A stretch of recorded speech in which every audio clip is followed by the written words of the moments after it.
Hello बच्चों, चलिए प्रश्न को पढ़ते हैं। डीएनए न्यूक्लियोटाइड्स कौन से अणुओं से मिलकर बनते हैं। इस प्रश्न में हमें बताना है कि डीएनए न्यूक्लियोटाइड कौन से अणुओं से मिलकर बनते हैं। तो आइए देखते हैं। सबसे पहले जो है इस प्रश्न में हम बात करेंगे मुख्य अवधारणा की। मुख्य अवधारणा की बात करते हैं तो इस प्रश्न में हमारे हो जाएगा डीएनए। डीएनए क्या होता है? डीएनए एक आनुवंशिक पदार्थ होता है। आनुवंशिक पदार्थ होता है और ये जीवित कोशिकाओं में पाया जाता है। जीवित कोशिकाओं के गुणसूत्रों में पाया जाता है और गुणसूत्र कहाँ होते हैं? केंद्रक में होते हैं। और ऐसा कह सकते हैं डीएनए जीवित कोशिकाओं के गुणसूत्रों में पाए जाने वाले तंतुनुमा अणु को कह सकते हैं डीऑक्सीराइबोन्यूक्लिक अम्ल या डीएनए। डीएनए की संरचना जो है घुमावदार सीढ़ी की तरह होती है। डीएनए का एक अणु 4 अलग अलग वस्तुओं से बना है जिन्हें न्यूक्लियोटाइड कहा जाता है। अब देखते हैं कि न्यूक्लियोटाइड क्या होता है।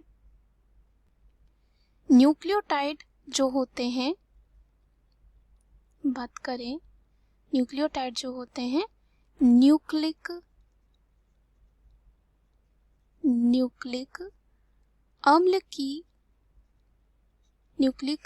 की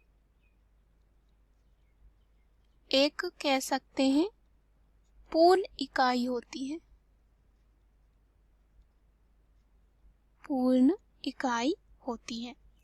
अब ये कौन कौन से अणुओं से मिलकर बनते हैं न्यूक्लियोटाइड, इसके बारे में देखते हैं। न्यूक्लियोटाइड जो है बना हुआ होता है 3 घटकों से। 3 घटक कौन कौन से होते हैं? पहला होता है शर्करा। शर्करा जो होता है वो 5 कार्बन वाला होता है और इसे हम पेंटोस शर्करा भी कह सकते हैं। दूसरे की बात करें तो होता है नाइट्रोजनी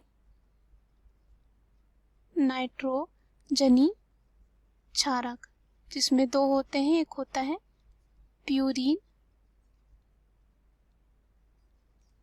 प्यूरीन, दूसरा होता है पायरीमीटीन।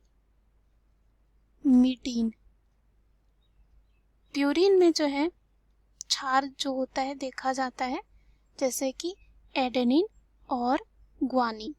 और पायरीमीटीन की बात करें तो इसमें होता है साइटोसिन, थायमिन और यूरेसिल। डीएनए में क्या होता है? डीएनए में होता है एडेनिन, साइटोसिन, ग्वानिन और थायमिन। और वही हम आरएनए की बात करें तो आरएनए में क्या होता है? थायमिन की जगह आ जाता है यूरेसिल।